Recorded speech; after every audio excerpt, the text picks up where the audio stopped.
حضرت مولانا امیر الحق صاحب راہی ہم اور آپ بہت دیر سے ان کا انتظار کر رہے تھے، وہ اب تشریف لا چکے ہیں۔ اللہ تعالیٰ سے دعا کیجیے کہ اللہ تعالیٰ ہمیں اور آپ کو کہنے سے زیادہ سننے زیادہ عمل کی توفیق نصیب فرمائے۔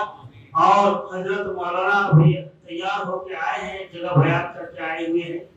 اب انہی کی زبانی آج کی رات کے متعلق بیانات سنیے، اپنے دل کو روشن کیجیے، عمل کا جذبہ پیدا کیجیے۔ محترم دوستو، ان کے بیان کے اندر وہ روانی دیکھی، ان کے بیان کے اندر وہ روانی دیکھی، بچے تو بچے، بوڑھوں میں جوانی دیکھی۔ تو ماشاءاللہ ابھی اب آئیں گے۔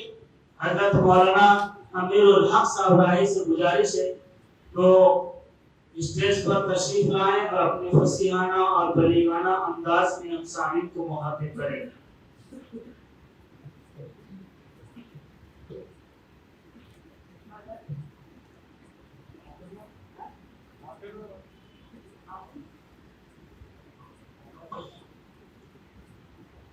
السلام علیکم ورحمۃ اللہ وبرکاتہ۔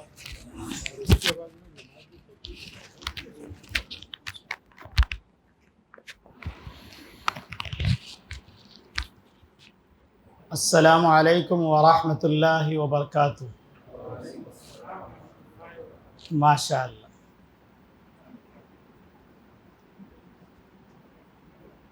الحمد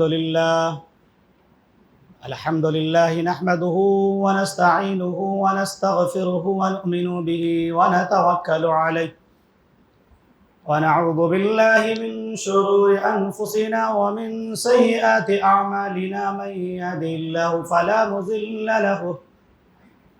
مضل له ومن يضلل فلا هادي له، ونشهد ان لا اله الا الله وحده لا شريك له، ونشهد ان سيدنا وشفيعنا ونبينا وهادينا وحبيبنا وكبيرنا ومرشدنا ومولانا محمدا عبده ورسوله وسلم تسليما كثيرا أما بعد، فأعوذ بالله من الشيطان الرجيم، بسم الله الرحمن الرحيم، فيها يفرق كل أمر حكيم أمرا من عندنا إنا كنا مرسلين، رحمة من ربك إنه هو السميع العليم۔ صدق الله العظيم وصدق رسوله النبي الكريم، ونحن على ذلك لمن الشاهدين والشاكرين۔ وقال النبي صلى الله تعالى عليه وسلم: إذا كانت ليلة النصف من شعبان فقوموا ليلها وصوموا يومها، فإن الله تبارك وتعالى ينزل فيها لغلوب الشمس إلى السماء الدنيا،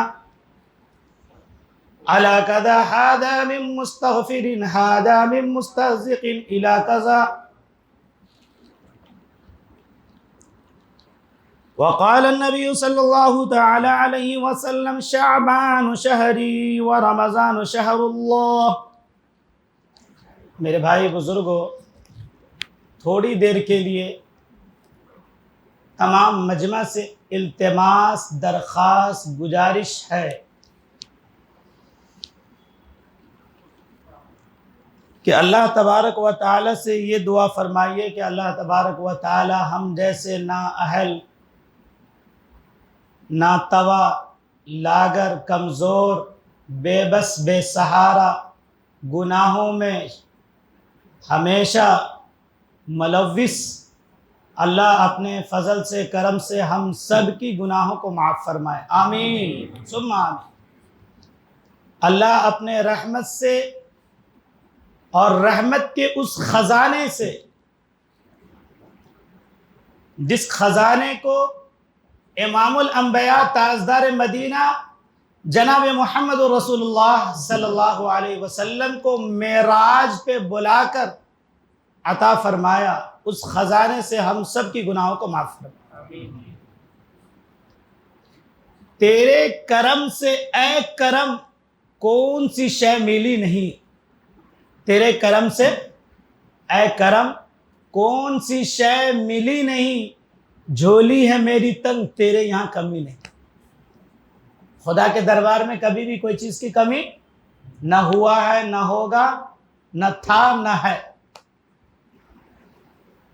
اللہ تبارک و تعالی کے نبی امام الانبیاء تاجدار مدینہ احمد مجتبیٰ کملی والے آقا سرکار دو عالم حبیب کبریا جناب محمد رسول اللہ صلی اللہ علیہ وسلم نے اس شعبان کے تعلق سے ارشاد فرمایا، شعبان شہری و رمضان شہر اللہ۔ میرے بھائی بڑی قیمتی بات بتا رہا ہوں، ایک دم اہم بات۔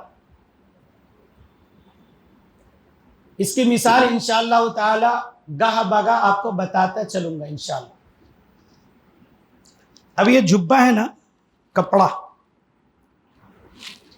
یہ آپ کے جسم پہ جو بھی تہبند ہے کپڑا ہے، یا سر پہ ٹوپی ہے، یا چہرے پہ داڑھی ہے، یا ہاتھ میں دستی ہے، یا منہ پہ ماس ہے، یا منہ کی چڈی ہے، جو بھی ہے، اس کا بنانے والا کوئی وجود ہے تو وہ چیز بن کے آیا ہے یا نہیں؟ اس کا یقین ہے یا نہیں؟ یہ جو ماسک بنائے نا، تو ماسک بنانے والا کوئی ٹیلر یا کوئی درزی یا کوئی انسان، یا ہندو کا ہو یا کرسچنس کا ہو یا مسلمان کا ہو، لیکن ہے تو بن کے آیا یا نہیں؟ اسی طرح یہ جو شعبان ہے نا، شعبان سے پہلے مہینہ بہت گیا، یہ اسلامی ہجری کے اعتبار سے، اسلامی کیلنڈر کے اعتبار سے، تاریخ کے اعتبار سے شعبان کا جو مہینہ آیا ہے وہ 8واں مہینہ ہے۔ کون سا مہینہ؟ 8واں۔ ذرا کبھی کبھی بیچ میں آپ اگر میں بھول جاؤں تو آپ بھی بولیے، تو اس میں کیا ہوگا، آپ کا بولنا میرا بولنا، معلوم یہ ہوا کہ نیند میں کچھ بھی خلل پیدا ہو جائے، شیطان کا کوئی بات آ جائے تو بولنے سے کیا وہ بات ذہن میں آ جاتی ہے۔ کیونکہ جب ایک انسان خاموش بیٹھتا ہے نا، تو شیطان کیا کرتا، اس میں وسوسہ ڈالتا، اپنی شیطانیت ڈالتا، اور اس کو وسوسہ ڈال کے کبھی کان کی کھجلی، کبھی ناک کی کھجلی، پخانے کی کھجلی، پیشاب کی کھجلی، دوست کی کھجلی، کیا کیا کی کھجلیاں آتے ہیں، وہ باہر جاتا اور کھجلاتے کھجلاتے گھر کو چلے آتا۔ جو جاگا وہ پایا، جو سویا وہ کھویا۔ جاگنا ہے جاگ لے افلاک کے سائے تلے۔ افلاک فلک کی جمع ہے، کس کی جمع ہے؟ فلک۔ جاگنا ہے جاگ لے افلاک کے سائے تلے، پھر تو سوتا رہے گا خاک کے سائے تلے۔ اگر ابھی ہم نہیں جاگیں گے تو اب جو زمانہ آنے والا ہے، جو زمانے سے شروعات ہوگی اور جو لفظ سے زمانہ شروع کرے گا، وہ موت کا لفظ ہے، اور وہ موت کا زمانہ آنے کے بعد پھر آپ کو جاگنے کی فرصت، مہلت، موقع، یہاں پہ بیٹھنے کا، مسجد میں بیٹھنے کا، ذکر کرنے کا، فکر کرنے کا، ملاقات کا، مولانا کے بیان کا، مفتی کا بیان کا، مسجد میں نماز پڑھنے کا، قرآن پڑھنے کا موقع موت کے بعد ختم۔ اس لیے کہا کسی شاعر نے کہ جاگنا ہے جاگ لے افلاک کے سائے تلے، سورج کے سائے تلے، آسمان کے سائے تلے۔ آپ کو جتنا دن جاگنا ہے، 10 سال، 15 سال، 20 سال، 50 سال، 60 سال، جتنی زندگی اللہ نے آپ کی مقدر میں عنایت فرمائی ہے، اتنا آپ کو جاگنا ہے۔ پھر جب اللہ سلا دے گا، کوئی مائی کا لال ایسا نہیں ہے کہ آپ کو پھر اٹھا سکتا ہے۔ نہ آپ کو نماز پڑھنے کا موقع ملے گا، نہ روزہ رکھنے کا موقع ملا، نہ شب برات میں عبادت کرنے کا موقع ملے گا، نہ آپ کو تسبیح کرنے کا موقع ملے گا، نہ ذکر کرنے کا موقع ملے گا، نہ رونے کا موقع ملے گا، نہ پیخانہ پیشاب کا موقع ملے گا، نہ تجارت کا موقع ملے گا، نہ شیٹر کھولنے کا موقع ملے گا، نہ نوکری کا موقع ملے گا، نہ بیوی کا موقع ملے گا، نہ آپ کو کسی دوست سے ملنے کا موقع ملے گا، بلکہ موت کے بعد آپ کو حساب کتاب دینے کا موقع ملے گا۔ قرآن کہتا ہے فَمَن يَعْمَلْ مِثْقَالَ ذَرَّةٍ خَيْرًا يَرَهُ وَمَن يَعْمَلْ مِثْقَالَ ذَرَّةٍ شَرًّا يَرَهُ کہ اگر اس دنیا کے اندر کوئی انسان ایک رائے کے دانے کے برابر بھی نیک اعمال کرے گا، ذکر کرے گا، مسجد کے اندر آ جائے، رات کے 3 بجے آ جا کے مسجد کی تمام لائٹ کو، تمام فین کو، تمام دروازے کو بند کر دے، مسجد تو چھوڑ دو، اگر کسی کوٹری کے اندر تم ایک مرتبہ بھی سبحان اللہ بول دو گے تو اللہ کا وعدہ ہے، اللہ رب ذوالجلال کا وعدہ ہے، اور اللہ کا یہ قانون ہے، اللہ کا یہ دستور ہے، اللہ کی یہ عظمت ہے، اور اللہ کی یہ بڑائی ہے، اللہ کی اپنی قہاری اور جباری پہ اللہ مستحکم ہے۔ اللہ نے کہہ دیا قرآن الہی کے اندر فَمَن يَعْمَلْ مِثْقَالَ ذَرَّةٍ خَيْرًا يَرَهُ، اے میرا بندہ، اے میری بندی، اے میرا بندہ سن، اگر تو رائے کے دانے کے برابر بھی رات کے اندھیری میں کوٹری کے اندر، مسجد کے اندر اکیلے میں ایک مرتبہ بھی سبحان اللہ بولے گا، اس کا بھی ثواب عطا کروں گا۔ مایوس مت ہو، سبحان اللہ بولنے بعد مایوس مت ہو، انشاءاللہ اس کا اجر ضرور ملے گا۔ اسی پر تو ایک نظر سبحان اللہ بول دیجیے، درجہ بلند ہو گیا۔ تھوڑا پانی لا لیجیے، کیونکہ وہاں 2 گھنٹہ چیخ کے آیا ہوں نا، حلق جو ہے جواب دے رہا، ابھی شروع بھی نہیں ہوا بات۔ ایک مرتبہ سبحان اللہ بول دیں گے نا، 1 ارب جنت جو ہے نا، جنت ایک خالی جگہ ہے، چٹیل۔ ابھی میں شب برات کے بارے میں جو آیت پڑھا ہوں اس کی تفصیل باقی ہے، جو حدیث 2 پڑھا ہوں اس کی تفصیل باقی ہے۔ ابھی خالی یہ مجمع کو اپنی طرف لانا چاہ رہا ہوں، جو مجمع ادھر ادھر ہے، دم چٹیل میدان ہے، کھلا میدان ہے۔ اگر اس کو بھرنا ہے اور وہ جنگل کو صاف کرنا ہے تو سبحان اللہ کے ذریعے سے صاف کرو، الحمدللہ کے ذریعے سے صاف کرو، ذکر کے ذریعے سے صاف کرو۔ بتایا جاتا ہے کہ اگر کوئی انسان ایک مرتبہ صرف اخلاص کے ساتھ کہہ دے سبحان اللہ، اللہ کا وعدہ ہے کہ اللہ کے حبیب سرکار دو عالم حبیب کبریا امام الانبیاء تاجدار مدینہ جناب محمد رسول اللہ صلی اللہ علیہ وسلم نے فرمایا کہ سبحان اللہ تم دنیا کے اندر ایک مرتبہ بول دیا سبحان اللہ، لیکن میری جلالی کی قسم، میری عزت کی قسم، میری بہادری کی قسم، میری خدائی ہونے کی قسم، سبحان اللہ تمہارا کبھی ضائع نہیں ہوگا، ہم سبحان اللہ کو تم کو بیکار نہیں کریں گے، سبحان اللہ کے اوپر میں اجر دوں گا، اتنا بڑا اجر دوں گا، اتنا بڑا اجر دوں گا، اتنا بڑا اجر دوں گا کہ جنت کے اندر ایک درخت لگا دوں گا، ایک جھاڑ لگا دوں گا جس کی ٹہنی، جس کی شاخیں، قرآن کہتا ہے، رسول اللہ صلی اللہ علیہ وسلم فرماتے ہیں کہ سبحان اللہ بولنے پہ جنت کے اندر ایک جھاڑ لگا دیا جائے گا، وہ جھاڑ کی ٹہنی اتنی لمبی ہوگی، اس کی چوڑائی اتنی لمبی ہوگی، اس کی شاخیں اتنی لمبی ہوگی کہ عرب کا ایک تیز رفتار گھوڑا 1000 سال تک اس کی چھاؤں کے نیچے دوڑتا رہے گا، خدا کی قسم، رب جلال کی قسم، اس کا چھاؤں کبھی ختم نہیں ہوگا، صرف سبحان اللہ پہ۔ اب اندازہ لگا لو، جنت جو انسان 10 مرتبہ، 10,000 مرتبہ، 10 لاکھ مرتبہ سبحان اللہ بولتا ہے تو کتنا بڑا جھاڑ لگتا۔ اس لیے پر ایک مرتبہ اور بول دیجیے سبحان اللہ، الحمدللہ، ماشاء اللہ۔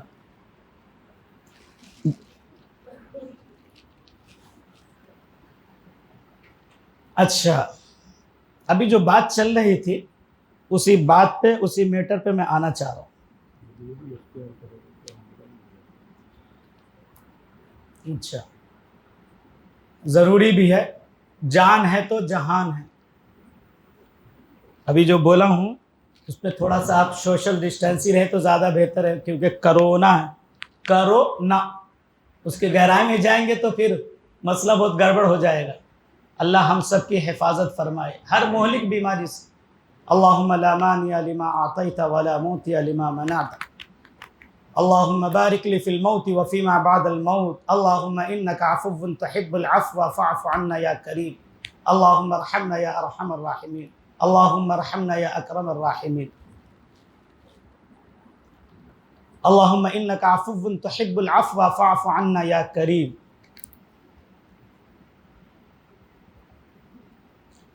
تو میرے بھائی بزرگوں دوستو، میں یہ بات بتا رہا تھا سبحان اللہ کے تعلق سے، الحمدللہ کے تعلق سے بھی وہی مسئلہ، اللہ اکبر کے تعلق سے وہی مسئلہ، صرف لفظ اس کے اندر استعمال ہوگا، درجات کو اللہ بلند کرتا ہوا چلا جائے گا انشاءاللہ۔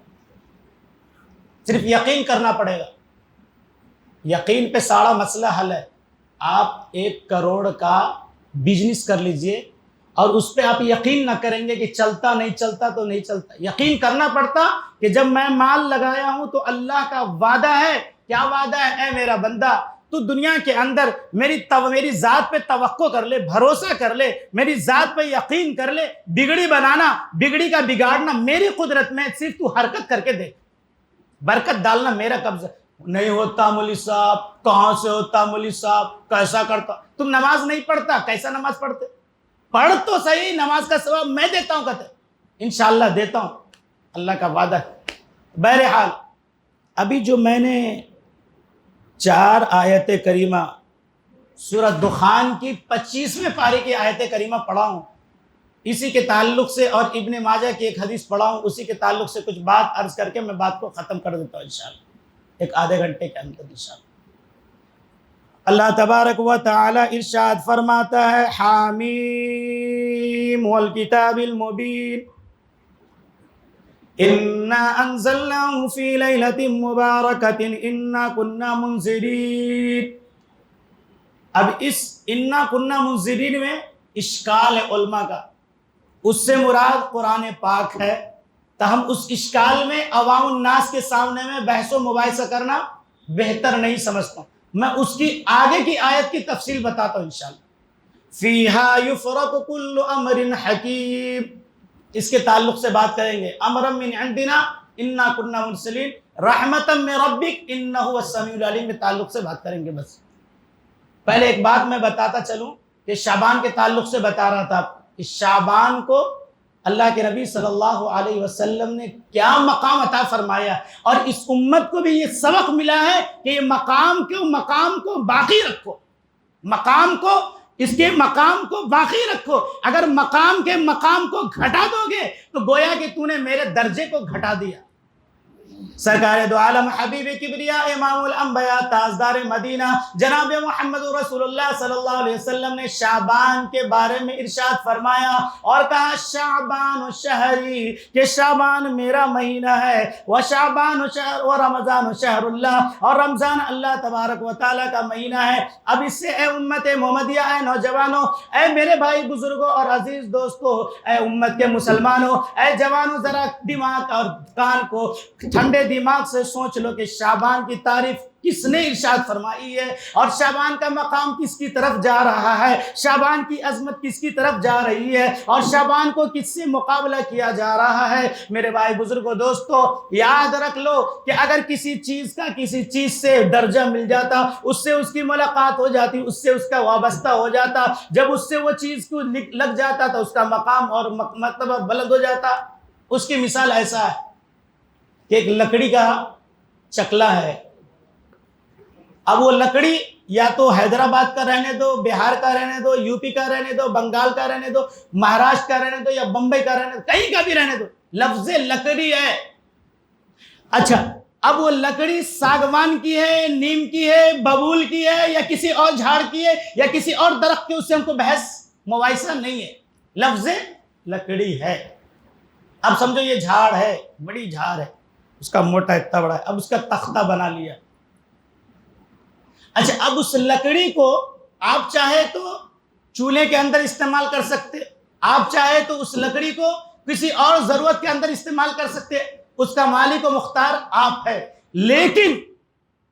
لیکن اگر آپ اس لکڑی کو ریحل بنا دیجئے، کیا بنا دیجئے؟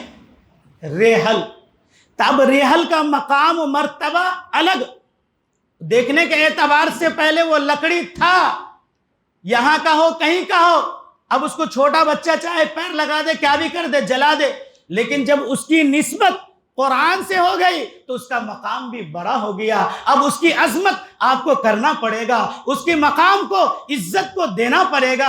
اسی طرح ایک کپڑا ہے, اس کپڑے کو آپ چاہے تو ماسک بنا لے, آپ چاہے تو ٹوپی بنا لے, آپ چاہے تو دستی بنا لے, لیکن رب کعبہ کی قسم اگر اسی کپڑے کو آپ جزدان بنا دیے تو یاد رکھ لو اے امت محمدیہ, جزدان کا مقام بلند ہے. کیوں؟ اس کی نسبت قرآن سے آپ نے جوڑ دیا ہے. اسی طرح یہ شعبان کا ایک مہینہ تھا اور ہے. جب شعبان کا مہینہ خود امام الانبیاء تاجدار مدینہ احمد مصطفیٰ کملی والے آقا, جس کے بارے میں نے کہا قرآن سے پوچھا کہ اے قرآن میرے نبی کی تعریف بتا, میرے نبی کی شکل کے بارے میں بتا کہ میرے نبی کا شکل کیسا تھا. تو قرآن کہتا ہے والضحیٰ. میں نے قرآن سے پوچھا اے قرآن میرے نبی کی زلف کے بارے میں بتا, تو قرآن نے کہا واللیل اذا یغشی. میں نے قرآن سے پوچھا کہ اے قرآن میرے نبی کی آنکھ کی تعریف بتا. قرآن کہتا ہے الم نجعل لہ عینین. میں نے قرآن سے پوچھا اے قرآن یہ بتا میرے نبی کا زمانہ کیسا تھا. قرآن کہتا ہے والعصر. میں نے قرآن سے پوچھا اے قرآن تو یہ بتا کہ میرے نبی کی تعریف کیسی تھی. تو قرآن نے کہا ان اللہ وملائکتہ یصلون علی النبی یا ایھا الذین آمنوا صلوا علیہ وسلموا تسلیما. جب میرے نبی کا مقام اتنا بلند ہے اور تمام نبیوں کے نبی امام الانبیاء تاجدار مدینہ امام الانبیاء جس کے صدقے میں زمین بنی, آسمان بنا, سورج بنا, ستارے بنے, سیارے بنے, ہم بنے, تم بنے, ہمارے باپ بنے, ہمارے باپ کے باپ بنے, ساری دنیا کی تخلیق ہوئی اللہ کے نبی صلی اللہ علیہ وسلم کے اللہ صدقے میں اللہ نے یہ بنایا ہے. اس نبی کا مقام کتنا بلند ہے. اس نبی نے شعبان کے بارے میں کہا شعبان شہری و رمضان شہر اللہ, کہ شعبان میرا مہینہ ہے, رمضان اللہ کا مہینہ ہے. اب شعبان کی قدر کریں گے یا نہیں کریں گے بھائی؟ ہاتھ اٹھائے کون کون قدر کرنا چاہتے ہیں؟ ہم بھی کریں گے, آپ بھی کریں گے, سارے امت کے انسان بھی کریں گے انشاءاللہ. اب دیکھو شعبان میں ایک رات ایسی آئی ہے, اب اس رات کی فضیلت سنو. جو رات میں ہم لوگ یہاں پہ جاگے ہوئے ہیں, بیٹھے ہوئے ہیں, یہ کئی کی رات ہے بھائی؟ مولانا تو پوری تفصیل بتا دی ہوں گے, اب میں اس کی تفصیل بتانا نہیں چاہتا ہوں. گاہ بگاہ مولانا بتاتے رہتے, بھاگنے کی رات ہے کہ جاگنے کی رات, پوری تفصیل حضرت علامہ بتاتے رہتے. اور ماشاءاللہ اللہ تبارک و تعالیٰ نے, اللہ ان کی عمر میں, عمل میں اور ان کی تمام چیزوں میں, صحت میں اللہ برکت عطا فرمائے اور ان کا سایہ عاطفت ہم سب کے اوپر دیر تک قائم و دائم رکھے, اور اللہ تبارک و تعالی ہم سب کو ان کے ساتھ میں چلنے کی اور ان کے باتوں پہ عمل کرنے کی توفیق عطا فرمائے. میرے بھائی بزرگوں اور عزیز دوستو, اللہ تبارک و تعالی ارشاد فرماتا ہے اس رات کے بارے میں فیہا یفرق کل امر حکیم, کہ اے میرے بھائی بزرگوں دوستو, اللہ تبارک و تعالیٰ خود ارشاد فرماتا ہے کہ اس رات کے اندر ہر بڑی چیز کے بارے میں اللہ تبارک و تعالیٰ فیصلہ کرنا چاہتا ہے, ہر حکمت کا فیصلہ کرنا چاہتا ہے, ہر بڑی چیزوں کے بارے میں بتانا چاہتا ہے. یاد رکھ لو میرے بھائی بزرگوں اور دوستو, یہ اتنی بڑی رات ہے, اتنی بڑی عظمت والی رات ہے کہ اللہ کے نبی صلی اللہ علیہ وسلم نے فرمایا کہ اللہ تبارک و تعالیٰ خود عرش الہی سے چل کر, اللہ تبارک و تعالیٰ اپنے عرش سے چل کر, جو خدا تمام رب العالمین کا رب ہے, تمام دو جہاں کا بادشاہ ہے, جو اللہ کسی کا محتاج نہیں ہے, وہ خود رب ذوالجلال خود پہلے آسمان پہ آ کر کے اعلان لگاتا ہے حل من مستغفرین, کوئی ایسا ہے جو بہت بڑا پاپی ہو, بہت بڑا گناہ گار ہو, اتنا بڑا پاپی ہو, اتنا بڑا پاپی ہو کہ پوری زندگی گناہ گناہ گناہ گناہ کیا ہو, پوری زندگی اللہ کی نافرمانی کیا ہو, توبہ نہ کیا ہو, استغفار نہ کیا ہو, گناہ میں ملوث ہو. اللہ تبارک و تعالیٰ, اللہ کے نبی صلی اللہ علیہ وسلم فرماتے ہیں کہ اللہ تبارک و تعالیٰ ارشاد فرماتا ہے حل من مستغفرین, کہ آج کی رات کوئی ایسا پاپی ہے جو اپنے آپ کو معافی کرانا چاہتا ہے, اپنے آپ کو توبہ کرنا چاہتا ہے, اپنے آپ کو خدا سے راضی ہونا چاہتا ہے, خدا کو اپنا رب مان کر کے اللہ تبارک و تعالیٰ کے سامنے میں معافی کرے, تلافی کرے, اپنے آپ کو توبہ اور استغفار کرے جس کی میں توبہ کو قبول کروں. پھر آگے ارشاد فرمایا حل من مسترزقین، کوئی ایسا مجبور ہے کہ کرونا وائرس کی وجہ سے کوئی ایسا لاچار ہے جس کی دکان تھپڑ چکی ہو، جس کا مکان تھپڑ چکا ہو، روزی کے لیے بل بلاتا ہو، کمائی کے لیے بل بلاتا ہو، نوکری ختم ہو گئی ہو، رزق رک گیا ہو، رزق کے لیے پریشان ہو، بھیک مانگ رہا، دکان نہ چل رہا، شیٹر بند پڑا ہوا ہے، روزی کے لیے اپنے آپ کو تڑپ رہا، لوگوں سے بھیک مانگ رہا ہے کہ اے اللہ ہمیں روزی کی ضرورت ہے، کھانے کی ضرورت ہے، کپڑے کی ضرورت ہے اور اناج کی ضرورت ہے، بیوی کا کپڑا ہونا، بچے کا کپڑا ہونا، میرا کپڑا ہونا، میرے دوست کا کپڑا ہونا، اپنے آپ کو روزی کے لیے پریشان ہے، جو گھر تھا کرائے کا کرایہ دار چلے گیا، جو مکان تھا وہ مکان بک گیا، اپنے آپ کو پریشان بنا ہوا ہے، روزی کے لیے تڑپ رہا ہے۔ میرے رب ذوالجلال کی قسم کہ آج کی رات وہ مجھ سے روزی مانگ لے، میں اس کی روزی کو بڑھا دوں، اس کی روزی کو میں پورا کر دوں، اس کی روزی میں برکت ڈال دوں۔ آگے ارشاد فرماتا ہے الا قضا، اسی طرح بتایا کوئی ایسا مجبور ہے جو لاچار ہے، 12 سال ہو چکا، 10 سال ہو چکا، 8 سال ہو چکا، 20 سال ہو چکا، شادی کر لیا، میاں بیوی کا جوڑا بندک ہو گیا، اور شادی کرنے کے بعد ڈاکٹر نے بھی کہا، طبیبوں نے کہا، حکیموں نے کہا کہ تم جو ہے باج نہیں ہو، تمہیں اولاد پیدا ہوگا، پھر بھی اس کو اولاد پیدا نہیں ہو رہا ہے، اولاد کے لیے تڑپ رہا ہے، بچے کے لیے تڑپ رہا ہے، بیٹی کے لیے تڑپ رہا ہے، بیٹے کے لیے تڑپ رہا ہے، کوئی ایسا مجبور ہے جو اولاد مجھ سے مانگنا چاہتا ہے، میں اس کو اولاد دے دوں۔ آج کی رات کے اندر اللہ تبارک و تعالی ہر حکمت والا فیصلہ کرنے والا ہے کہ کس کو کتنا روزی ملے گا، کس کو کہاں موت آئے گی، کون کتنا دن زندہ رہے گا، کون خانہ کعبۃ اللہ کو جا کے حج کرے گا، کون مکہ المکرمہ کو جائے گا، اور کون یہاں رہ کر کے مر جائے گا، کس کی عمر کتنی ہوگی، کب پیدا ہوگا، کب موت آئے گی، کس سے کس کا نکاح کہاں ہوگا، کس کی حیات کتنی باقی رہے گی، ہر حکمت والا فیصلہ کیا جاتا ہے۔ آج کی رات جو مانگو گے، یہاں تک کہ بتایا تو پرچو مانگو گے اس کو بھی ملے گا، تھوک مانگو گے اس کو ملے گا، یہاں تک کہ بتایا کہ آج کی رات تم کسی اچھی خوبصورت بیوی کی طلب کرنا چاہتے ہو تو اس بیوی کے بارے میں بھی اللہ فیصلہ کر دے گا، یہاں تک کہ بتایا کہ آج کی رات ہر حکمت والا بڑے سے بڑے فیصلے کا بجٹ تیار ہوگا، ہر فیصلہ کا، اور ہر یہاں تک کہ بتایا کہ ہماری اور آپ کی پیدائش سے 50,000 سال پہلے اللہ نے ہمارے مقدر کو زمین آسمان بننے سے پہلے لکھ دیا ہے کہ اس کی مقدر میں کیا کیا ملے گا، نہیں ملے گا، لیکن اس میں سے یہ سال سے وہ سال، یعنی یہ معلوم ہوا کہ ابھی 2021 چل رہا ہے اور مارچ کا مہینہ چل رہا ہے، اور مارچ کے اندر آج 28 تاریخ ہے، اور آج کا دن جو ہے میرے بھائی بزرگوں دوستو اتوار کا دن ہے۔ اب جو 2021 کے بعد جو 2022 آئے گا، اور ایک سال میں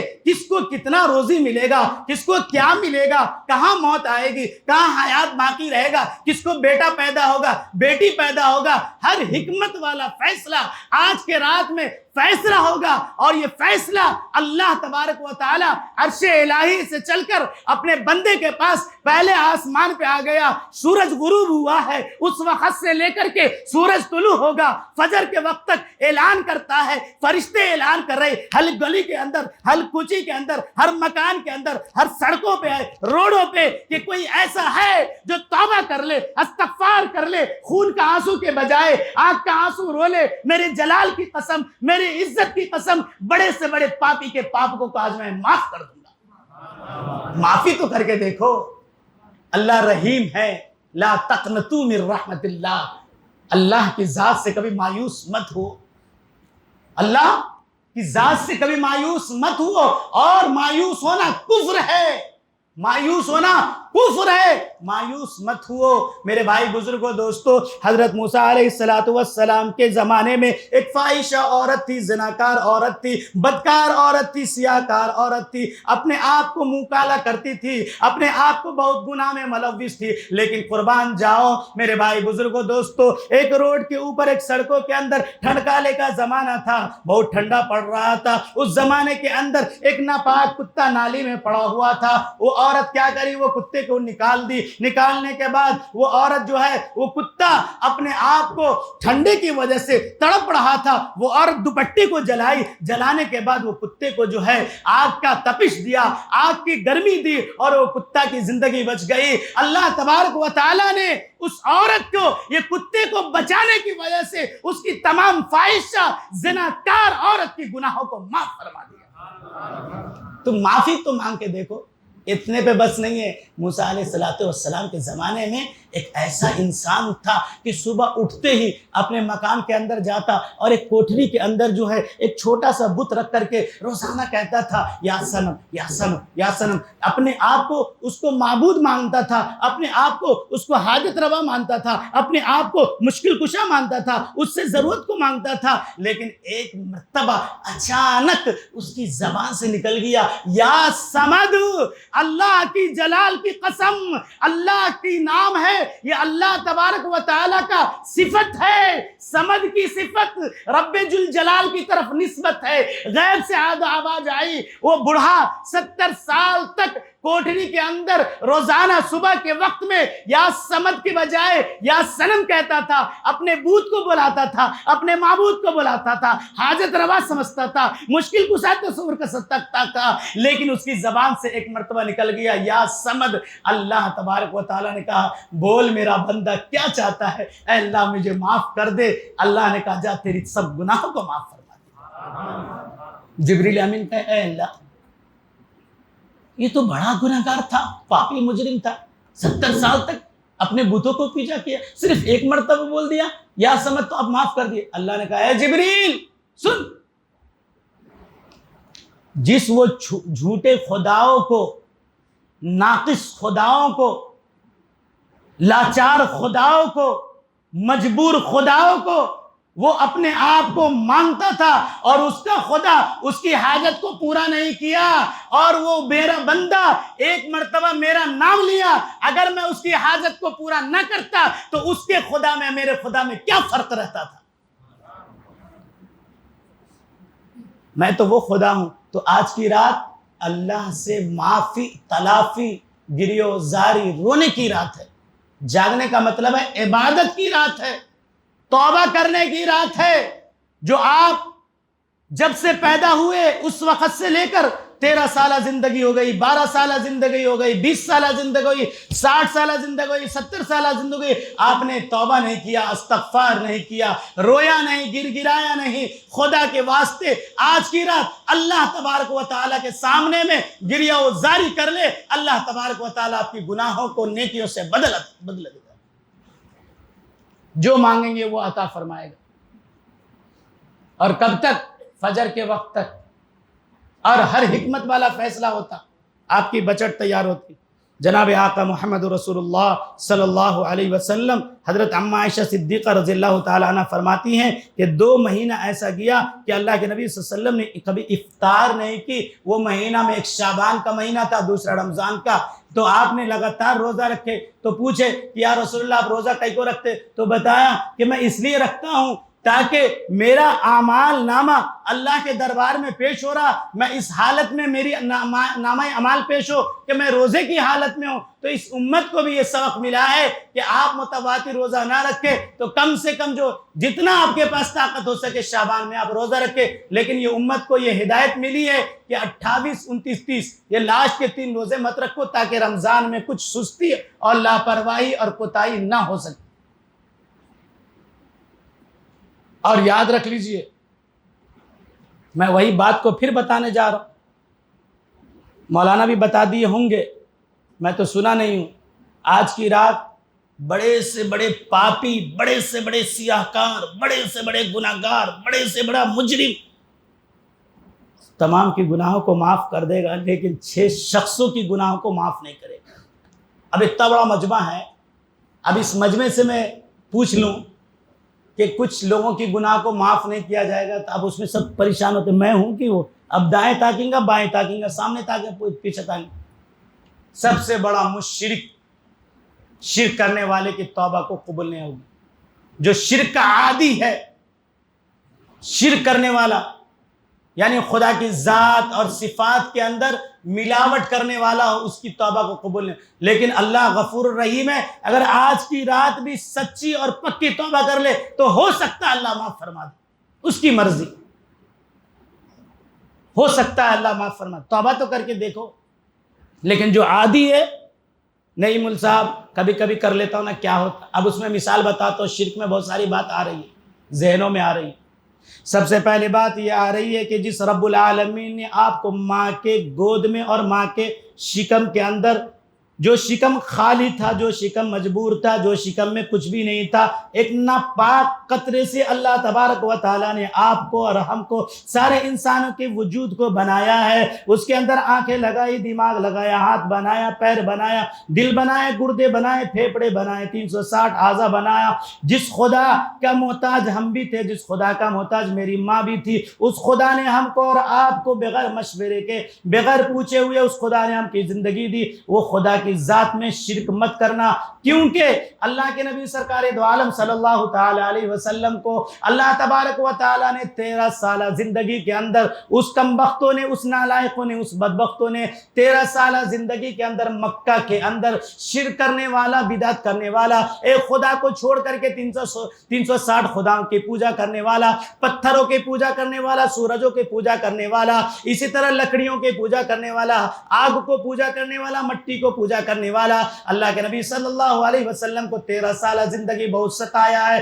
اتنا ستایا، اتنا ستایا، اتنا ستایا کہ اللہ تبارک و تعالیٰ کو جب برداشت نہیں ہوا، اللہ تبارک و تعالیٰ کو جب دیکھنے نہیں ہوا، تو اللہ تبارک و تعالیٰ نے مکہ کو چھوڑنے پہ مجبور کر دیا اور کہہ دیا، اے میرے نبی، اے میرے چہیتے، اے میرے لاڈلے، اے میرے لختے جگر نبی، آپ مکہ کو چھوڑ کر کے طائف چلے جائیے. لیکن طائف کے بدماشوں بھی جب برداشت نہیں ہوا، طائف کے بدماشوں نے بھی آپ کو ستایا، مارا، توڑا، گرایا، آپ کے اوپر پتھر کی بارش کی. تو پھر اللہ تبارک و تعالیٰ نے اپنے ذوالجلال اکرام ہونے کی وجہ سے کہہ دیا، اے میرے نبی آپ مایوس مت ہوجئے، میری رب ذوالجلال کی قسم، میرے خدا ہونے کی قسم، آپ کو میں مایوس نہیں کروں گا، آپ کو میں یوں ہی نہیں چھوڑوں گا، بلکہ آپ کو عرش الہی کے اوپر بلا کر کے معراج عطا فرمایا. صرف مشرک کی وجہ سے، کافر کی وجہ سے، جس خدا نے انسانوں کو پیدا کیا، اس خدا کے اندر وہ انسان شریک کر رہا تھا. کبھی پتھر کو پوچھتا، کبھی آگ کو پوچھتا، کبھی لکڑی کو پوچھتا، کبھی سورج کو پوچھتا. میرے بھائی ذرا ٹھنڈے دماغ سے بولو، اے امت محمدیہ، ذرا دل پہ ہاتھ دھر کے سوچو، جس خدا نے آپ کو، ہم کو، سارے انسانوں کو، فرشتوں کو، جناتوں کو، عرشوں کو، ملائکہ کو، ساری چیزوں کو پیدا کیا ہے، وہ خدا کی ذات میں اگر ہم شریک کریں گے تو کیا خدا کو غصہ نہیں آئے گا؟ خدا کو جلالی نہیں آئے گا؟ اب اس کی مثال آپ خود سوچ لیجیے. اولیاء کرام ولایت کے مرتبے پہ ہیں. اللہ نے ان کی تعریف فرمائی 11ویں پارے کے اندر، الا ان اولیاء اللہ لا خوف علیہم ولا هم يحزنون الذین آمنوا وكانوا يتقون، کہ اولیاء کرام کو نہ کوئی خوف ہے، نہ کوئی رنج ہے، نہ کوئی غم ہے، نہ کوئی ٹینشن ہے، نہ کھانے کی ضرورت، پینے کی ضرورت، کوئی ٹینشن نہیں. الذین آمنوا وكانوا يتقون، اس لیے کہ وہ لوگ ایسا عمل کیا کہ اپنے آپ کو متقی والا عمل کیا، پرہیزگاری والا عمل کیا، اللہ کی ذات میں، صفات میں شریک نہیں کیا. تو میرے بھائی ذرا یہ بتاؤ، جو اولیاء کرام کا مقام کو آپ ایک طرف دیکھو، اگر اولیاء کرام کتنا بڑا بھی قطب ہو جائے، ابدال ہو جائے، پیر ہو جائے، مرشد ہو جائے، کیا وہ خدا کا محتاج ہے یا نہیں؟ خدا نے ان کو اولیاء بنایا ہے، خدا نے ولایت کا مرتبہ دیا ہے، خدا نے اس کو اتنا بڑا مقام دیا ہے. لیکن آج اندھے دماغ کے لوگ ان کی جا کر کے ان کی چادروں کو چومتے ہیں، سجدہ کرتے ہیں، طواف کرتے ہیں، چکر لگاتے ہیں، اس سے منتیں مانگتے ہیں. یاد رکھ لیجئے، بھیک مانگنا ہے، اولاد مانگنا ہے، بیٹی مانگنا ہے، اولیاء کرام کے سہارے سے مت مانگو. اولیاء کرام بھی خدا کا محتاج، پیر بھی خدا کا محتاج، انبیاء کرام بھی خدا کا محتاج، رسول بھی خدا کا محتاج، ہم بھی خدا کے محتاج، انسان بھی خدا کا محتاج، سارے فرشتے بھی خدا کا محتاج ہے. تو میرے بھائی بزرگوں، دوستو، مانگنا ہے خدا سے مانگ. خدا یہاں بھی ہے، وہاں بھی ہے، رات میں بھی، اندھیرا میں، ہر وقت. اسی کو کہا گیا ہے شرک. جو اللہ کی ذات اور اس کی صفات کے اندر کسی کو اپنا مشکل کشا تصور کرنا، تو میرے بھائی آپ جائیے، جانا منع نہیں ہے، ان کے لیے آپ قرآن پڑھ کے دعا کیجئے، ان کے لیے آپ ایصال ثواب کے لیے کیجئے، لیکن خدا کے واسطے یہ پیشانی کو اللہ کے دربار کے علاوہ کسی کے دربار میں مت ٹیکو، مت جھکاؤ۔ وہاں پر بھی پتھر ہے، اس کو آپ نے لیپ دیا، توپ دیا، پھر وہاں ناک رگڑ رہے۔ لوگ دنیا والے کیا سوچیں گے، اس سے مانگ رہے، دنیا والے تو یہی سوچیں گے۔ تو اس لیے کہا کہ دلوں کو بھید کو جاننے والا اللہ ہے، تو پہلا وہ انسان شرک کرنے والا، اس کی معافی تلافی نہیں ہوگی جو اللہ کی ذات اور اس کی صفات کے اندر نہیں مولوی صاحب نہیں گئے تو کیسا اولاد اس سے ہوتا، وہ ڈائریکٹ خدا سے کانٹیکٹ ہے، خدا کو دیکھ رہا، خدا کو دربار میں ہے، خدا نے ان کو اولیاء، بے شک وہ اولیاء کرام کا مقام مرتبہ ہے، ہم اس میں نہیں بول سکتے، ہم ان کے خلاف نہیں بول سکتے ہیں، لیکن میرے بھائی بزرگ دوستو، اولیاء کرام بھی اللہ کے محتاج ہے، اللہ کسی کا محتاج نہیں ہے۔ تو پہلا جملہ شرک سے پاک ہونا ہے، شرک سے بچنا ہے۔ دوسرا جملہ جو ہے، ماں باپ کی نافرمانی مت کرو، ماں باپ کو ناراضی کرو، ماں باپ کو دل کو مت دکھاؤ، ماں باپ کو تکلیف مت دو، ماں باپ کا ٹھیر بد دعا مت لو۔ کیونکہ میرے بھائی بزرگ دوستو، ہم سورہ بنی اسرائیل اٹھاتے ہیں، 15ویں پارہ اٹھاتے ہیں اور قرآن سے پوچھتے ہیں، اے قرآن تو یہ بتا باپ کا درجہ کیا ہے، اے قرآن تو یہ بتا ماں کا درجہ کیا ہے، تو قرآن کہتا ہے وَقَضَىٰ رَبُّكَ أَلَّا تَعْبُدُوا إِلَّا إِيَّاهُ وَبِالْوَالِدَيْنِ إِحْسَانًا إِمَّا يَبْلُغَنَّ عِندَكَ الْكِبَرَ أَحَدُهُمَا أَوْ كِلَاهُمَا أُفٍّ وَلَا تَنْهَرْهُمَا وَقُل لَّهُمَا قَوْلًا كَرِيمًا وَاخْفِضْ لَهُمَا جَنَاحَ الذُّلِّ مِنَ الرَّحْمَةِ کہ اللہ تبارک و تعالی ارشاد فرماتا ہے سورہ بنی اسرائیل کے اندر کہ اگر تمہارے ماں اور باپ یا ماں دونوں میں سے کوئی ایک بڑھاپے کی عمر کو پہنچ جائے، کمزور ہو جائے، لاغر ہو جائے، داڑھی کا بال پک جائے یا اپنے آپ کو کمزور ہو جائے، تو یاد رکھ لو ماں باپ کو، یہاں تک کہ قرآن نے کہا کہ اگر تم اس کے سامنے میں کھڑے ہو یا اس کے ساتھ میں چل رہے ہو یا اس کے سامنے میں سفر کر رہے ہو تو ماں باپ کے آگے مت چلو۔ یہاں تک کہ بتایا اف ولا تنہرہما، اگر تم کو بہت گرانی آ جائے، بہت پریشانی آ جائے، بہت تکلیف ہو جائے، تو یہاں تک کہ کہا کہ ماں اور باپ کو اف ولا تنہرہما، تم اف بھی مت کہو، جھڑکو مت، اس کو تانا مت دو، اس کو برا بھلا مت کہو۔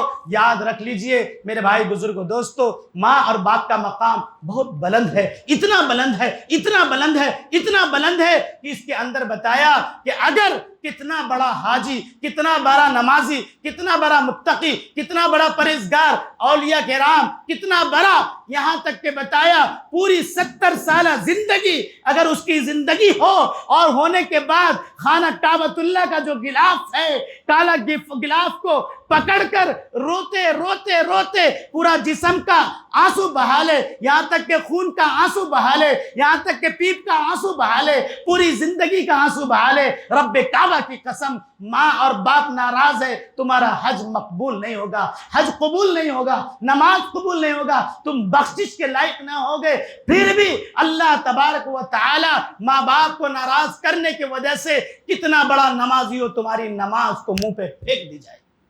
ماں باپ کی بد دعا سے بچو، ماں باپ کے ناراضگی سے بچو۔ اس کی پوری تفصیل میں نہیں جانا چاہتا ہوں، 6 آدمی کو گنا کے بات کو ختم کر دیتا ہوں۔ اچھا، باپ کا درجہ مولانا جمعے میں آپ کو بتائے ہوں گے کتنا بڑا ہے، جو کعبہ کیا بولتے ہیں کہ معراج کے اندر 7ویں آسمان کے اوپر جو ہے اللہ تبارک و تعالیٰ نے باپ کے درجے کو بتایا۔ حضرت ابراہیم علیہ السلام جب وہاں بیت المعمور سے بیٹھے، اس کی تفصیل میں نہیں جانا چاہتا، لیکن ماں کا درجہ بتا دیتا ہوں۔ آج ماں کا درجہ سن لو، باپ کے درجے مولانا بتا دیے تھے، آج میں ماں کا درجہ بتا دیتا ہوں۔ ہم جب قرآن سے پوچھتے ہیں تو 21 میں پارہ اٹھا کر دیکھتے ہیں، قرآن کہتا ہے وَوَصَّيْنَا الْإِنسَانَ بِوَالِدَيْهِ أُمُّهُ كُرْهًا وَوَضَعَتْهُ كُرْهًا، باپ کا درجہ ماں کے درجے سے 3 درجہ نیچے ہے۔ کتنے درجے؟ 3 درجے نیچے۔ اس لیے قرآن میں حدیث میں بھی آیا ہے الوالد اوسط ابواب الجنہ، کہ باپ جنت کے دروازوں میں سے بیچ کا دروازہ ہے۔ جب ماں کے بارے میں بات آئی تو حدیث میں آیا کہ ماں کے قدموں کے نیچے جنت ہے، ماں کے قدموں کے نیچے جنت ہے۔ باپ تو جنت کے دروازوں میں سے بیچ کا دروازہ ہے، لیکن ماں کے تلوے کے نیچے جنت ہے۔ اس لیے قرآن نے بھی یہ اعلان کیا ہے کہ باپ کا درجہ الگ ہے، ماں کا درجہ الگ ہے۔ ماں کا 3 درجہ باپ کے درجے سے بلند ہے۔ پہلا درجہ، اے امت محمدیہ، اے میرے دوست، اے میرے بھائی، غور سے سن لو کہ ماں کا مقام کتنا بلند ہے، کتنا اونچا ہے، کتنا عظمت والی ہے، جو باپ کے درجے کو پتہ بھی نہیں ہے، باپ کو روح کو بھی معلوم نہیں ہے، باپ کو کبھی اس کے بارے میں احساس بھی نہیں ہوا جو ماں کو احساس ہوا ہے۔ پہلا درجہ وہ ہے، پہلا مقام وہ ہے، پہلا وہ تکلیف ہے، پہلی وہ تکلیف ہے کہ جس کے بارے میں قرآن نے کہا کہ ماں جب عین وقت حمل کی حالت میں ہوتی ہے، جب بچے کو پیٹ سے شکم سے باہر جنتی ہے، تو اس وقت میں اتنی تکلیف ہوتی ہے، اتنی تکلیف ہوتی ہے، اتنی تکلیف ہوتی ہے کہ باپ کو اس کا احساس بھی نہیں ہوتا۔ جا کے اس ماں سے پوچھو جس ماں نے ہم کو آپ کو جنا ہے۔ یہ بڑی تکلیف کی بات تھی، اس کی باریک میں نہیں جانا چاہتا ہوں۔ پہلی تکلیف۔ دوسری تکلیف کیا ہے کہ جب بچہ کا سب سے پہلا جو حمل، جو اس کے اندر ایک ناپاک قطرہ اس کے شکم کے اندر آ جاتا، وہ ماں 9 مہینے تک وہ بچے کو کیسے برداشت کرتی ہے، اس ماں سے پوچھو، باپ کو اس کو پتہ بھی نہیں ہے 9 مہینے کا حمل کا۔ اور تیسرا درجہ یہ ہے کہ بتایا کہ جب بچہ دنیا کے اندر آ جاتا ہے تو 2 سال تک متواتر ماں اپنے بیٹے کو اپنی شکم سے دودھ پلاتی ہے۔ یاد رکھ لو، اگر میرے بھائی بزرگوں دوستو پوری زندگی تم سجدے کی حالت میں سبحان ربی العالی کہتے رہو، خدا کی قسم، رب کعبہ کی قسم، ماں کے ایک دودھ کے قطرے کا تم اس کو آپ عظمت کو نہیں عطا کر سکتے ہو۔ ایک قطرہ دودھ کا وہ مقام ہے۔ اس لیے میرے بھائی بزرگوں دوستو، سیدنا عبد القادر جیلانی ہے، محبوب سبحانی ہے، ولیوں کے ولی ہے، بم ولیوں کے مقام میں بڑا مقام ہے۔ لیکن یاد رکھ لو، اللہ تبارک و تعالی نے آپ کے مقام کو یوں ہی بلند نہیں کیا ہے، آپ کو قطب و ابدال کا یوں ہی لقب نہیں ملا ہے، آپ کو اتنا بڑا درجہ یوں ہی نہیں ملا ہے، بلکہ بتایا وہی عبد القادر جیلانی کی ماں ہے۔ جب عبد القادر جیلانی مدرسے میں جایا کرتا تھا، جب عبد القادر جیلانی پیٹ کے اندر رہا کرتا تھا، تو ماں کبھی بغیر وضو کے اس کو دودھ نہیں پلائی، ماں کبھی بغیر وضو کو اس کو آٹا نہیں گوندا، ماں کبھی بغیر وضو کو اس کو کوئی نیک کام نہیں کیا۔ تو وہی وضو کا اثر ہے کہ اللہ تبارک و تعالی نے آپ کو مقام اور مرتبہ کو اتنا بلند کیا، اتنا بلند کیا کہ پوری دنیا ان کے نام کے لیے جان قربان دینے کے لیے تیار ہے۔ تو اس لیے ماں باپ کی بد دعا سے بچو۔ بچیں گے نا انشاءاللہ؟ کون کون بچیں گے ماں باپ کی بد دعا سے؟ ہاتھ اٹھائیے۔ تکلیف مت دو اللہ کے واسطے۔ ہاں، اگر ماں اور باپ مشرک بھی ہے، کافر بھی ہے، شرک کر رہا ہے اور آپ کو کہہ رہا شرک کے لیے، تو آپ بچو۔ لیکن اگر وہ مشرک ہے اور آپ کو حکم نہیں کر رہا لیکن وہ مشرک ہے، پھر بھی یہ حکم ملا ہے کہ تم ماں اور باپ کی عظمت کو پامال مت کرو، ماں باپ کو تکلیف مت دو۔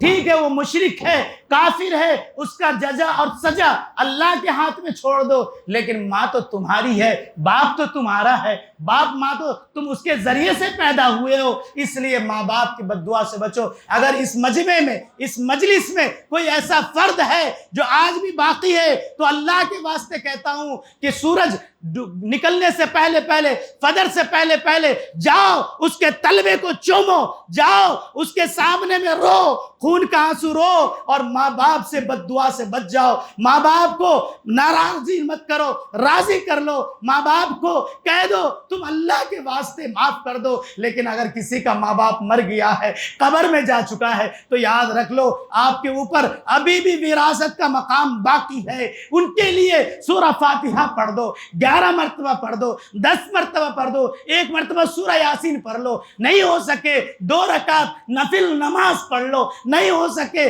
10 روپیہ صدقہ کر دو اللہ کے واسطے، اللہ کے دربار میں یہ کہہ دو اے رب العالمین یہ باپ ہم کو پیدا کیا تھا، یہ ماں مجھ کو جنی تھی، 9 مہینہ اپنے شکم میں رکھی تھی، 2 سال دودھ پلایا تھا، میں جوان نہیں ہو سکا، اس سے پہلے قبر میں جا چکے ہیں، اے اللہ تیرا وعدہ ہے کہ آج کی رات بنو کلب کے بکریوں کے بال کے برابر بتایا۔ میرے بھائی بزرگوں دوستو، عرب ممالک کے اندر، عرب کے اندر ایک قبیلہ ہے جس قبیلے کا نام بنو کلب ہے، وہ قبیلہ کا بتایا 10 مربع میل میں میرے بھائی بکریوں کی ریبر ہے، اونٹوں کی ریبر ہے، اور اسی طرح بھیڑ بکریوں کا ریبر ہے، اتنا بڑا قبیلہ ہے۔ اس قبیلے کے بارے میں بتایا کہ اس کے بال کے برابر جتنا لوگ ہوگا اللہ تبارک و تعالیٰ اس کی مغفرت فرمائے گا، اور یہاں تک کہ بتایا جو قبر میں جا چکے ہیں، جو قبر کے مٹی میں پڑے ہوئے ہیں، آج اس قبر کے اوپر، اس مردے کے اوپر جو فرشتہ مسلط ہے،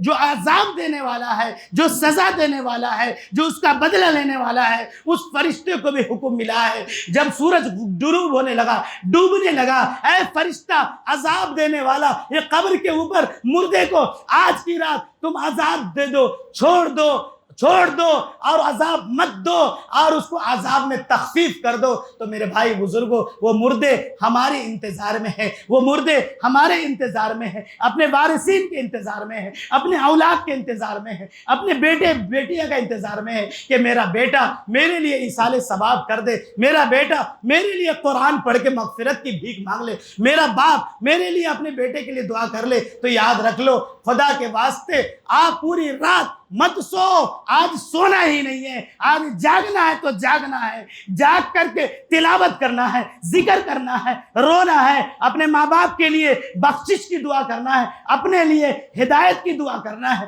اپنے لیے مغفرت کی دعا کرنا ہے، اپنے لیے اللہ سے معافی تلافی کرانا ہے کہ اے رب العالمین تیرا وعدہ ہے کہ آپ فجر تک معاف کرتے ہیں، ہمارے ماں باپ کو مغفرت کر دیں۔ کریں گے نا انشاءاللہ؟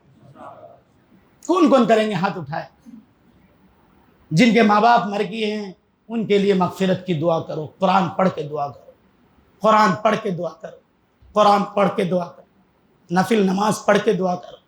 اور یہاں تک کہ بتایا کہ ایک مرتبہ حضرت اماں عائشہ صدیقہ، 3 صحابی سے یہ حدیث منقول ہے، ایک اماں عائشہ صدیقہ اور دوسرا جو ہے حضرت علی رضی اللہ تعالیٰ عنہ اور تیسرا جو ہے ابو موسیٰ اشعری رضی اللہ تعالیٰ عنہ۔ یہ 3 صحابی جس میں سے 2 صحابی ہے، ایک صحابیہ۔ حضرت اماں عائشہ صدیقہ تمام امتوں کی مائیں ہیں، ہماری بھی مائیں، آپ کی مائیں، سارے انسانوں کی مائیں۔ کیا فرما رہی ہے کہ اللہ کے نبی صلی اللہ علیہ وسلم میرے حجرے میں سوئے ہوئے تھے، میں بھی سوئی ہوئی تھی۔ اللہ کے نبی صلی اللہ علیہ وسلم چپکے سے اٹھے، دروازہ کھولے، کنڈی ہٹائے، چپکے سے چلے گئے۔ حضرت اماں عائشہ صدیقہ رضی اللہ تعالی عنہ جب اللہ کے نبی صلی اللہ علیہ وسلم کو دیکھے بازو میں سو کے تھے اور آپ چپکے سے اٹھ کر کے چلے گئے، تو حضرت اماں عائشہ صدیقہ رضی اللہ تعالی عنہ کو ذرا دل کے اندر خدشہ پیدا ہوا، اندیشہ پیدا ہوا، خوف پیدا ہوا کہ آج تو میری باری ہے، کیونکہ باری تھی۔ اللہ کے نبی صلی اللہ علیہ وسلم اپنی تمام بیویوں کو باری لگا دیے تھے۔ آپ بھی چپکے سے اٹھے تو اللہ کے نبی صلی اللہ علیہ وسلم پیدل چل کے جنت البقیع کو چلے گئے۔ جنت البقیع کو جانے کے بعد اللہ کے نبی صلی اللہ علیہ وسلم تمام مرحومین مرحومات کے لیے مغفرت کی دعا کے لیے ہاتھ اٹھا کے دعا کر رہے ہیں۔ حضرت اماں عائشہ صدیقہ رضی اللہ تعالی عنہا بھی جب آپ کو خدشہ پیدا ہوا، آپ کو اندیشہ پیدا ہوا، آپ کو کوئی خوف پیدا ہوا، دیکھے کہ میرا سرکار نہیں ہے، میرا لخت جگر انہوں نے نظر میرے نبی نہیں ہے، جب آپ بستر پہ ان کو خالی دیکھے تو اماں عائشہ صدیقہ کو یہ دل میں خوف پیدا ہوا کہ آج تو میری باری ہے۔ اللہ کے نبی صلی اللہ علیہ وسلم ایسا تو نہیں کہ ام سلمہ کے گھر کو چلے گیا یا ام حبیبہ کے گھر کو چلے گئے یا کسی اور دوسرے سوتن کے پاس چلی گئی۔ اللہ کے نبی صلی اللہ علیہ وسلم کی بیوی اماں عائشہ صدیقہ رضی اللہ تعالی عنہ اللہ کے نبی صلی اللہ علیہ وسلم کو دیکھنے کے لیے چلے نکلے، باہر نکلے. جب چلتے چلتے چلتے جنت البقیع کو اما عائشہ صدیقہ پہنچتی ہے تو اللہ کے نبی صلی اللہ علیہ وسلم کو دیکھتے ہیں کہ جنت البقیع کے اندر موجود ہے، اور اللہ کے نبی صلی اللہ علیہ وسلم جنت البقیع کے اندر تمام مرحومین مرحومات کے لیے مغفرت کی بھیک مانگ رہے، مغفرت کی دعا کر رہے. حضرت اما عائشہ صدیقہ فرماتی ہے کہ میں بھی اللہ کے نبی صلی اللہ علیہ وسلم کے پیچھے چپکے سے کھڑی ہو گئی اور دعا مانگنے لگی، یہاں تک کہ بتایا کہ اللہ کے نبی صلی اللہ علیہ وسلم جناب آقا امام الانبیاء تاجدار مدینہ جناب محمد رسول اللہ صلی اللہ علیہ وسلم نے اتنی لمبی دعائیں کی، اتنی لمبی دعائیں کی، اتنی لمبی دعائیں کی کہ اما عائشہ صدیقہ فرماتی ہے، اللہ کے نبی فرماتی ہے، ہماری اور آپ کی مائیں فرماتی ہے، طاہرہ فرماتی ہے، پاکیزہ عورت فرماتی ہے، جو تمام امتوں کی مائیں فرماتی ہے کہ یہ فرما رہی ہے کہ میں بھی چپکے سے دعا پیچھے میں آمین آمین آمین کہنے لگی، یہاں تک کہ میرا ہاتھ درد کرنے لگا، میرے ہاتھ درد کرنے لگا. پھر میں ہاتھ کو چھوڑ دی، پھر ایک مرتبہ اور ہاتھ اٹھائی، پھر پیچھے سے آمین آمین آمین کہنے لگی، پھر مجھے ہاتھ درد ہونے لگا، پھر میں ہاتھ کو چھوڑ دی، پھر تیسری مرتبہ میں نے ہاتھ کو اٹھائی، پھر میں نے اللہ کے نبی صلی اللہ علیہ وسلم کے پیچھے دعا مانگ رہے ہیں، اللہ کے نبی صلی اللہ علیہ وسلم آپ آمین آمین کہہ رہی ہے، ہاتھ درد ہونے لگا، پھر ہاتھ کو چھوڑ دیے. 3 مرتبہ جب اما عائشہ فرماتی ہے ہمیں برداشت نہیں ہوا، ہاتھ درد ہونے لگا، میں دوڑتے ہوئے چلتی ہوئی دوڑتے ہوئے بھاگے جنت البقیع سے. بھاگنے کے بعد اپنے حجرے میں آ کے میں چپکے سے لیٹ گئی. اللہ کے نبی صلی اللہ علیہ وسلم جب جنت البقیع سے واپس آئے ہیں تو اما عائشہ صدیقہ رضی اللہ تعالی عنہ جو دوڑنے کی وجہ سے، تیز آنے کی وجہ سے، جو جسم کے اندر آپ تیز چلیے تو اس کا چلنے کا انداز کی وجہ سے آپ کا دل کا دھڑکن تیز ہو جائے گا، لیکن جب آپ آہستہ چلیے تو دل کے دھڑکن کا آہستہ نرم رہے گا، کیونکہ چلنے کی وجہ سے سانس پھولنے لگتا ہے. اللہ کے نبی آئے اور آنے کے بعد کہا اے عائشہ صدیقہ رضی اللہ تعالیٰ عنہ یہ بتا کہ سانس کئی کو پھول رہی ہے اور سانس کا بھپنی کئی کو تیز بڑھ گیا. تو حضرت عائشہ فرماتی ہے کہ میرے ماں باپ آپ پہ قربان ہوں، آپ مجھے معاف کر دیجئے، اللہ کے واسطے معاف کر دیجئے. میرے دل کے اندر ایک غلط سی تصور ہو گئی، ایک غلط سی سوچ ہو گئی. میں آپ کو جب اپنے بستر پہ نہیں پائی تو میں اٹھ کے آپ کے پیچھے دوڑنے لگی اور چلنے لگی. جب میں آپ کو جنت البقیع میں دیکھا تو آپ جنت البقیع کے اندر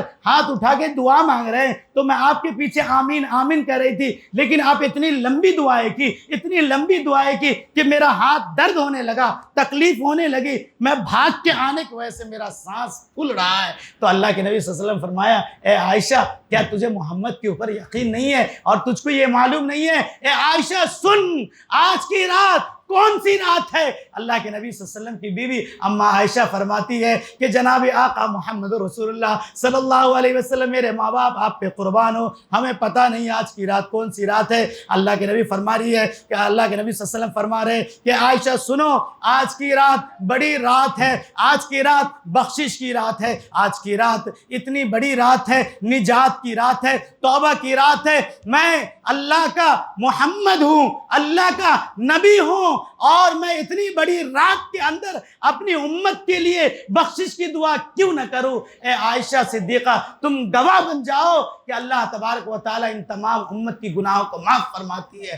اللہ کے نبی صلی اللہ علیہ وسلم کے جب یہ بات سنے اما عائشہ صدیقہ رضی اللہ تعالی عنہ رونے لگی. پھر بتایا اے اللہ کے نبی اب میرا کیا حکم ہے، اب میں کیا کروں؟ اللہ کے نبی صلی اللہ علیہ وسلم نے فرمایا اے عائشہ صدیقہ رضی اللہ تعالی عنہ تم 2 رکعت نماز پڑھ لو اور اتنی لمبی نمازیں پڑھو اور امت کے لیے دعا کرو. پھر اللہ کے نبی صلی اللہ علیہ وسلم نے پھر آپ بھی وضو کیے، نماز پڑھے، اتنی لمبی نمازیں پڑھے، اتنی لمبی نمازیں پڑھے کہ میرے بھائی بزرگوں دوستو اللہ کے نبی صلی اللہ علیہ وسلم کا پاؤں مبارک ورم ہونے لگا، پھٹنے کے قریب ہو گیا. تو میرے بھائی بزرگوں آپ کو اور ہم کو اس سے یہ سبق ملا ہے، اس سے ایک راستہ ملا ہے کہ آج کی رات جاگنے کی رات نہیں، عبادت کی رات ہے، رونے کی رات ہے، مغفرت کی رات ہے، توبہ کی رات ہے. یہاں تک کہ بتایا بنو کلب کے بکریوں کے بال کے برابر اتنے لوگوں کو اللہ تبارک و تعالی جہنم سے نکال کے جنت میں داخلہ فرماتا.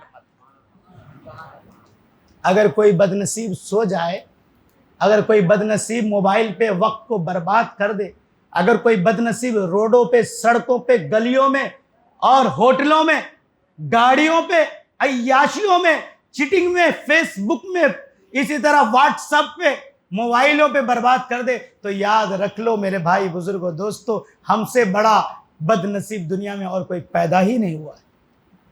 خدا کے واسطے آج کی رات کی قدر کر لیجئے اور آج کی رات میں توبہ کر لیجئے، استغفار کر لیجئے۔ آج کی رات میں جتنا ہو سکے استغفار کیجئے، روئیے، گر گرائیے۔ اگر آپ کے پاس اور وقت ہے تھوڑی دیر کے لیے ذکر میں لگائیے، انفرادی لگائیے، اجتماعی نہیں، انفرادی قرآن پڑھیے، ذکر کیجئے۔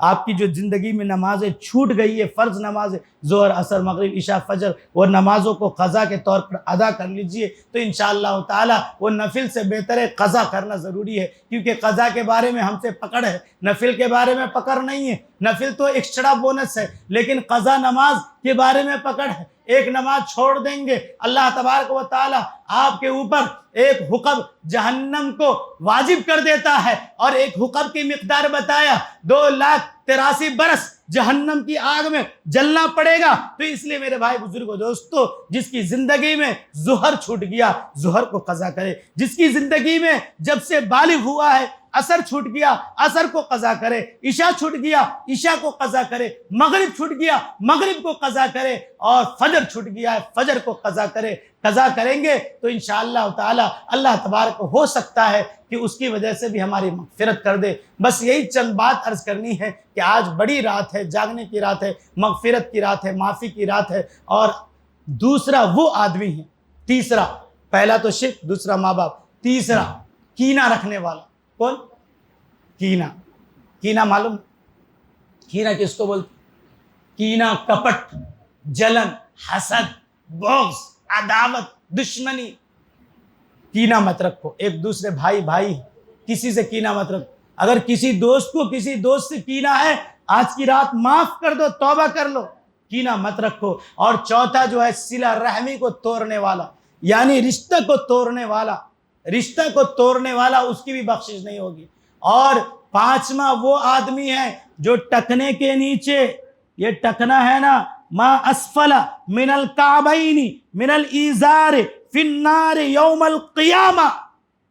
حدیث مبارکہ ہے کہ سرکار دو عالم حبیب کبریا امام الانبیاء تاجدار مدینہ جناب محمد رسول اللہ صلی اللہ علیہ وسلم نے فرمایا، اگر 1 کروڑ کا بھی تمہارا پینٹ ہے، 10 لاکھ کا بھی تہبند ہے، یا 50 کروڑ کا بھی تمہارا کپڑا ہے، تو یاد رکھ لو تم حاجی ٹھیک ہے، نمازی ٹھیک ہے، روزہ دار ٹھیک ہے، نیک ٹھیک ہے، ولیاں ٹھیک ہے، متقی ٹھیک ہے، پرہیزگار ٹھیک ہے، لیکن اگر یہ کپڑا، پینٹ، پیجامہ، لنگی، تہبند مرد کے لیے اس کے نیچے حرام ہے۔ ما اسفل من الکعبین من الازار فی النار یوم القیامہ۔ نماز پڑھیں گے، نماز کا بدلہ جنت تو دے دے گا، لیکن پہلے اتنا دور جہنم میں جلائے گا۔ تب پینٹ، پیجامہ، کرتا یا اسی طرح کچھ بھی تہبند ٹکنے کے نیچے مرد کے لیے حرام ہے، حرام۔ بہت باریکی بات کر رہا ہوں، آپ کی نمازیں قبول نہیں ہوگی۔ مفتی صاحب فتویٰ لے کے آ جاؤ، یہ پیجامہ اس کے نیچے رہے گا، نمازیں قبول نہیں۔ عورت کے لیے بتایا اس کو چھپانا ضروری ہے۔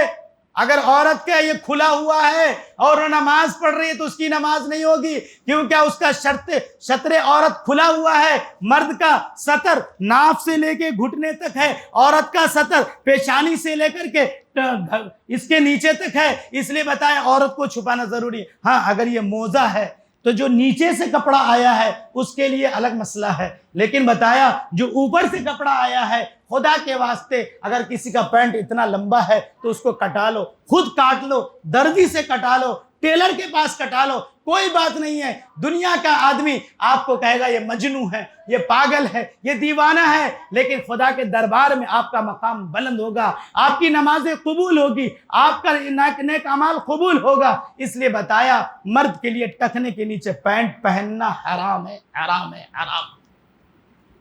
پانچواں تو وہ ہو گیا۔ چھٹا شرابی، شراب پینے والا۔ جو شراب کا عادی ہے، شراب پیتا ہے، اس کی بھی بخشش نہیں ہے۔ تو اللہ کے واسطے یہ 6 لوگوں کے بارے میں بتایا کہ آج کی رات بھی اس کو توبہ کو قبول کا اللہ تبارک و تعالی جو ہے، اللہ تبارک و تعالی ان 6 لوگوں کے اوپر نظر کرم کو ہٹا دیتے ہیں۔ لیکن اللہ غفور الرحیم ہے، اگر آپ سچی پکی توبہ کرنے کا ارادہ کر لیجئے اور تہیا کر لیجئے، آپ ارادہ مستحکم کر لیجئے، مضبوط کر لیجئے، اور اللہ تبارک و تعالیٰ کے سامنے میں یہ کہہ دیجئے، اے اللہ تیرے علاوہ کون سا ایسا در ہے، تیرے علاوہ کون سا ایسا بادشاہ ہے، تیرے علاوہ کون ایسا میرا مالک الملک ہے جو میرے توبہ کو قبول کرے گا۔ تو میرے بھائی بزرگوں دوستو، یہ 6 لوگوں کو بھی اللہ تبارک و تعالیٰ ہو سکتا ہے معاف فرما دے۔ اس کی رحیمی کا کیا موقع۔ کریں گے انشاءاللہ عمل؟ کون کون کریں گے عمل؟ کون کون اپنی نمازوں کو پورا کریں گے؟ اور کون کون واٹس ایپ پہ فیس بک پہ چیٹنگ کریں گے؟ ہاتھ اٹھائی۔ ٹھیک ہے انشاءاللہ۔ الوعدۃ اشد من القتل، وعدہ قتل سے بڑھ کر ہے۔ العدۃ دین، جو وعدہ ہے نا قرض کے برابر ہے۔ اگر آپ کسی سے کوئی چیز کا وعدہ کریں تو اس کو پورا کرنا انشاءاللہ۔ آج کی رات کم سے کم یہ ارادہ کیجئے، یہ نیت کیجئے کہ جتنا اللہ تبارک و تعالیٰ ہمیں توفیق دے اتنا ہم عبادت کریں گے۔ بس ہم کو اور آپ کو یہی دعا ہے کہ ہم بھی آپ کی طرح محتاج ہیں، ہم بھی آپ کی طرح گنہگار سیاہکار ہیں، ہم بھی آپ کی طرح انسان ہے، بشر ہے، اور یاد رکھ لیجئے انسان ہی سے گناہ ہوتا ہے۔ اگر انسان گناہ نہ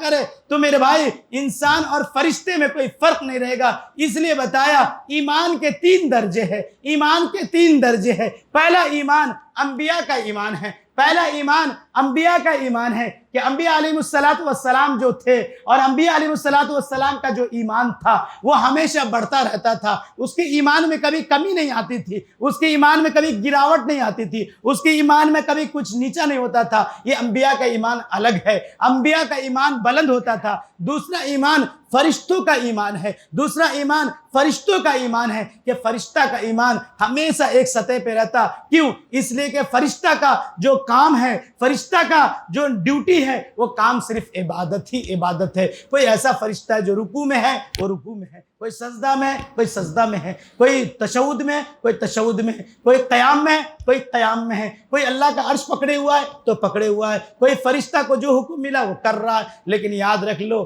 تیسرا ایمان امت محمدیہ کا ہے۔ یہ ایمان والا جب ایمان کی محفل میں رہتا، ایمان کی باتوں کو سنتا، مجلس کی محفل میں رہتا، مسجد کے محفل میں رہتا، نیک لوگوں کے محفل میں رہتا تو اس کا ایمان بڑھتا ہے۔ لیکن یہی ایمان والا بازار میں چلا جائے، مارکیٹ میں چلا جائے، دوستوں میں چلا جائے، مسجد کے باہر چلا جائے اور اپنے گھر بار میں چلا جائے تو اس کا ایمان دھیرے دھیرے کمزور ہو جاتا ہے۔ اس لیے ہم انسان ہیں، گناہ کا پتلا ہے، گناہوں میں ملوث ہے، لیکن یاد رکھ لو آپ کا مقام فرشتے سے بلند ہے، آپ کا مقام دوسرے سے بلند ہے۔ یہاں تک کہ بتایا فرشتہ کا کام عبادت ہے، لیکن اے انسانوں تیرا مقام فرشتے سے بلند اس لیے رکھا ہے کہ اللہ تبارک و تعالیٰ نے تجھے ساتھ، ہمارے ساتھ، انسان کے ساتھ اچھائی بھی رکھا ہے، برائی بھی رکھا ہے۔ اب اللہ آزماتا ہے کہ یہ بندہ میرا ہے یا گندا ہے، یہ بندہ میری طرف ہے شیطان کی طرف ہے، یہ بندہ میری عبادت کرتا ہے، اپنی منشیات پہ چلتا ہے، اپنی مرضیات پہ چلتا ہے، اپنی خواہشات پہ چلتا ہے۔ اگر جو خواہشات سے بچ کے آئے گا تو اللہ نے ان کے مقام کو بلند فرمایا ہے۔ اس لیے میرے بھائی بزرگوں دوستو، آج کی رات بہت بڑی رات ہے۔ آپ سے ہاتھ جوڑ کے تمنا کر کے آپ سے یہ عہد کر رہا ہوں اور کہہ رہا ہوں کہ خدا کے واسطے اس کو برباد مت کرو۔ الوقت اسمن من الذهب، کہ ایک لمحہ، ایک گھڑی، ایک سیکنڈ، ایک وقت، جو وقت ابھی 12:16 ہوا ہے، یاد رکھ لو آئندہ یہ 12 آپ کو کبھی یہ دوبارہ نہیں ملے گا، اب کہیں ملنے والا نہیں ہے۔ اور یہ وقت سونے سے زیادہ قیمت ہے، یہ وقت چاندی سے زیادہ قیمت ہے، یہ وقت ہیرے جواہرات سے زیادہ قیمت ہے، اور یہ وقت کو ضائع کر دو گے یہ وقت کا بھی حساب دینا پڑے گا۔ اللہ تعالیٰ سے دعا ہے کہ اے رب العالمین، اے بادشاہوں کے بادشاہ، اے کریم آقا، ہم جیسے بدکار سیاہکار جو بھی جملہ بولا ہے ہم خود عمل کی محتاج ہے، اے اللہ ہم کو عمل کی توفیق عطا فرما، اور آپ اپنی رحمت سے نبی کے صدقے میں اور آپ اپنی تجلی کے صدقے میں اے اللہ ہم سب کی گناہوں کو معاف فرما۔ آمین۔ وآخر دعوانا الحمدللہ رب العالمین۔